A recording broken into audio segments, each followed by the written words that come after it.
बिस्मिल्लाहिर्रहमानिर्रहीम।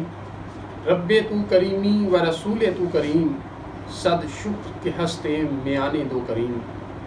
D fellows, जैसा कि आपको मालूम है कि हमने सिविल जज और एडिशनल सेशन जज के सिलेबस में शामिल जनरल क्लास एक्ट्स पर एक सीरीज़ ऑफ लेक्चर शुरू की थी। आज हम उस सीरीज़ ऑफ लेक्चर का तीसरा लेक्चर कंडक्ट करने जा रहे हैं। डी फेलोस, इससे पहले कि मैं आपके सामने वो क्वेश्चन जो पास पेपर्स में आए हैं या जो फार्मूलेट हो सकते हैं इस टॉपिक के हवाले से आपके सामने रखूं, पहले आइए इस टॉपिक को समझने की कोशिश करें। डी फेलोस, आज का टॉपिक बुनियादी तौर पर जनरल क्लास एक्ट के सेक्शन 21 के मुतल्लिक है। Section 21 in the simplest language में ये कहता है कि एक अथॉरिटी जिसको ये पावर मिली हुई है कि वो कोई ऑर्डर पास कर सकती है, कोई रूल बाय लॉज बना सकती है, कोई नोटिफिकेशन इशू कर सकती है या कोई रूल बना सकती है। ये जो उसको पावर मिली है, इस पावर में ये पावर भी इंक्लूडेड है कि वो उस ऑर्डर को, उस नोटिफिकेशन को वेरी कर सकती है, अमेंड कर सकती है, उसमें अल्टरेशन कर सकती है या उसे विदड्रॉ कर सकती है। डी फेलोस, ये जो पावर है, क्या ये अनब्रिडल्ड है, क्या ये अनफेटेड है, क्या ऑन दी विम्स एंड विम्सिकैलिटीज़ पर जो फंक्शनरी है, पब्लिक फंक्शनरी जिसको पावर दी गई है कि वो किसी भी वक्त कोई ऑर्डर पास कर दे और किसी भी वक्त उसे विदड्रॉ कर ले, इन सारी चीज़ों को जो क्वेश्चन एड्रेस करते हैं वो पहले मैं आपके सामने रखता हूँ और पास पेपर में जो क्वेश्चन आया है वो आपके सामने रखता हूँ। फिर in the light of judgements of superior court हम इस टॉपिक को डिटेल के साथ डिस्कस करेंगे। डियर फेलोस, पहला क्वेश्चन जो इस हवाले से बन सकता है वो ये है, power to make includes power to add, amend, vary, rescind orders, rules और bylaws comment on. Dear fellows, दूसरा क्वेश्चन जो फार्मूलेट हो सकता है वो ये है, is power conferred upon authority to make orders, rules और bylaws and later on to amend, vary or rescind them unfettered or subject to any doctrine of law। Dear fellows, तीसरा question बारहा मुख्तलिफ लॉ के related post के exam में आ चुका है। वो ये है, what do you understand by the doctrine of locus poenitentiae and what are its exceptions. Dear fellows, इस लोकस पोनिटेंटी डॉक्ट्रिन को कुछ लोग लोकस पोटेंटाई भी प्रोनाउंस करते हैं, लेकिन अगर आप इसका प्रोनाउंसिएशन चेक करें तो वो ये है लोकस पोनिटेंटी। डियर फेलोस, अब हम इन क्वेश्चंस के आंसर की तरफ आते हैं। जैसा कि पहले मैंने आपके सामने रखा कि जो सेक्शन 21 है जनरल क्लास एक्ट 1897, वो ये कहता है कि वो अथॉरिटी जिसको ये पावर दी गई है कि वो कोई ऑर्डर पास कर सकती है, रूल बना सकती है, बाय लॉज बना सकती है, नोटिफिकेशन इशू कर सकती है, उसके इस पावर में ये पावर भी शामिल है कि वो उसको वेरी कर सकती है, रेसिंड कर सकती है, विदड्रॉ कर सकती है, ऑल्टर कर सकती है।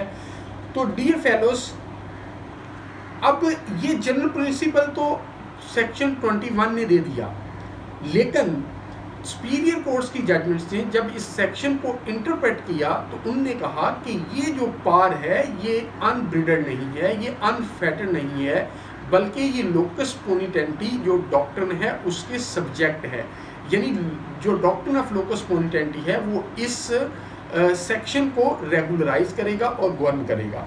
ये बात सुप्रीम कोर्ट की एक जजमेंट 2019 SCMR पेज 643 और 2017 PLC CS पेज 145 के अंदर कही गई। इस जजमेंट में आप रेलेवेंट पोर्शन आपके सामने रखता हूँ का, authority competent to make order has power under section 21 of General Clauses Act 1897 to undo the same, but an order whereby certain rights are created in favor of an individual is immune from withdrawal or rescinding such order under principle of locus ponitendi।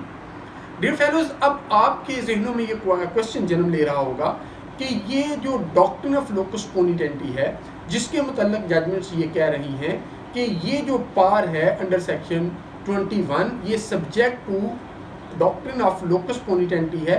ये doctrine of locus poenitentiae क्या है?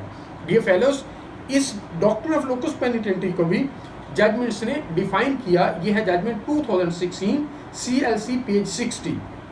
इसके अंदर ये कहा गया कि ये जो पार दी गई है सेक्शन 21 के अंदर, कि जो अथॉरिटी है वो ऑर्डर पास भी कर सकती है, उसे विड्रा भी कर सकती है, उसे रिसिंड भी कर सकती है, उसे कैंसिल भी कर सकती है, उसमें मॉडिफिकेशन और अल्टरेशन भी कर सकती है।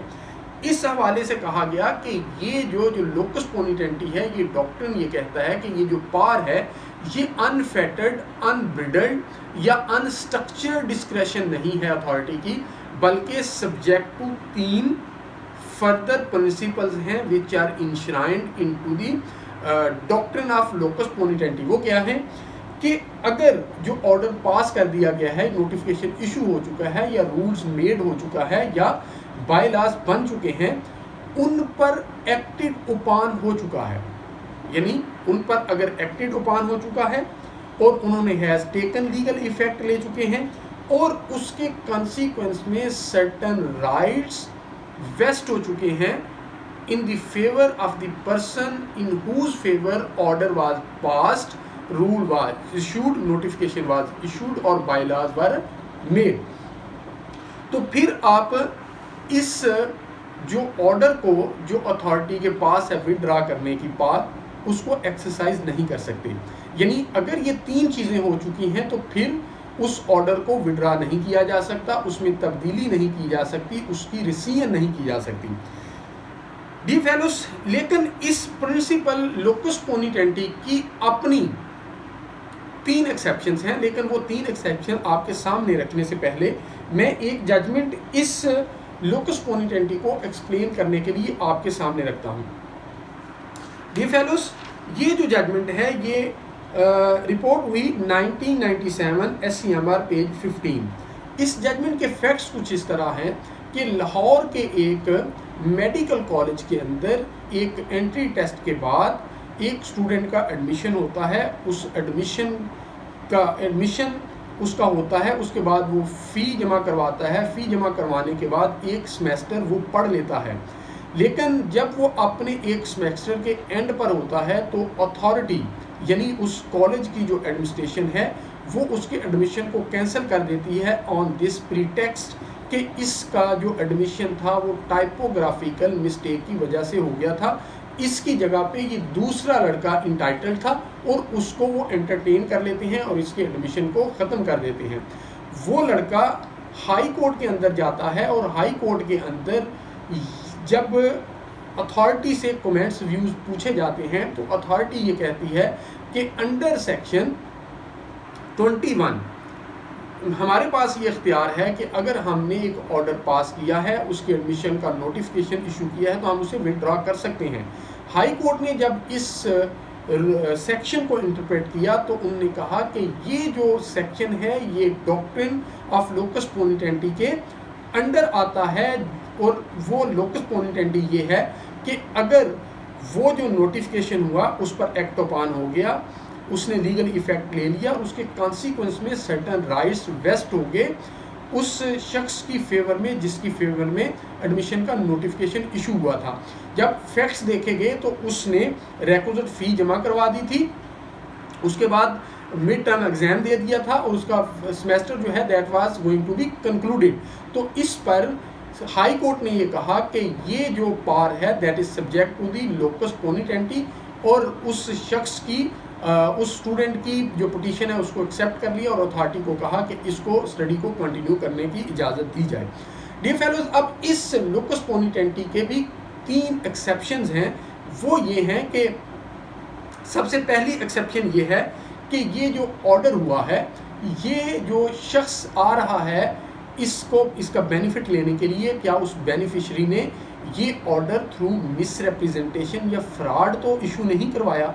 सेकेंडली, क्या जो इशू करने वाली अथॉरिटी है वो इनकम्पिटेंट तो नहीं, और चौथा, क्या ये order in grass violation of the prescribed rules तो इशू नहीं हुआ। डियर फेलोस, इस हवाले से ये चूँकि ये लोकस पोनिटेंटी और ये सेक्शन सर्वस मैटर्स में बहुत ज़्यादा इन्वोक किया जाता है, एग्जेक्टिव मैटर्स में भी इन्वोक किया जाता है, लेजिस्लेटिव मैटर्स में भी इन्वोक किया जाता है, लेकिन ये जुडिशियल मैटर्स में इन्वोक नहीं किया जाता। और एक लैंडमार्क जजमेंट 2016 के हवाले से, पुलिस के हवाले से आई, जिसको पनामा जजमेंट भी उर्फ़े आम में कहा जाता है पुलिस के हवाले से, कि पुलिस की पनामा जजमेंट, यानी उसमें बहुत सारे लोगों की आउट ऑफ टर्म जो प्रमोशन थी वो विड्रॉ हुई। ये जो ऑर्डर ऑफ प्रमोशन थे ये after the lapse of 10 years, 12 year, 15 years के बाद हुए। तो इसके अंदर भी ये क्वेश्चन जो है वो ज़ेर बहस आया कि क्या after the lapse of 10 year, 20 year, जब एक शख्स इंस्पेक्टर से डीएसपी, डीएसपी से एसपी, एसएसपी और डीआईजी बन चुका है, आप उसके ऑर्डर विड्रॉ कर रहे हैं, क्या वहाँ पर ये लोकस पोनिटेंटी प्रिंसिपल इन्वोक नहीं होगा कि उस शख्स ने उन एक्ट ओपान भी कर लिया है, सैलरीज भी निकला लिए हैं, लीगल इफेक्ट भी हो चुका है और उसके कंसिक्वेंस में उसके वेस्टेड राइट्स भी अप्रूव हो चुके हैं। इस प्रिंसिपल को जब सुप्रीम कोर्ट ने उस जजमेंट में इंटरप्रेट किया तो सुप्रीम कोर्ट ने ये कहा कि ये जो लोकस पोनिटेंटी का प्रिंसिपल है, इसका बेनिफिट सिर्फ उस शख्स को मिल सकता है जो कि इन 3 एक्सेप्शन में फॉल नहीं करता। और उन्होंने आखिरी एक्सेप्शन को एक्सप्लेन करते हुए कहा कि चूँकि ये जो प्रमोशन थी they were given in violation of the prescribed rules of promotion, इसलिए ये विड्रॉ की जा सकती हैं। तो डियर फेलोस, इस लोकस पोनिटेंटी डॉक्ट्रिन का बेनिफिट भी वही शख्स सिर्फ ले सकेगा जो कि इन 3 एक्सेप्शन में फॉल नहीं करता।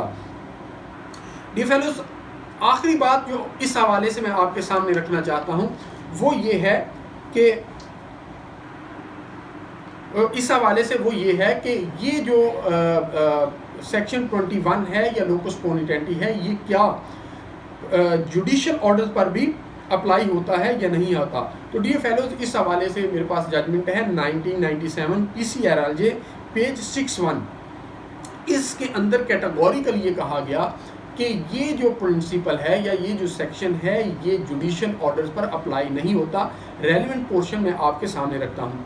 कहा गया कि section 21 of General Clauses Act 1897 read in the light of sections 14 to 20 of this act and section 22 to 24 of this act clarifies that word orders used in section 21 refers to legislative or executive orders and not to a judicial orders।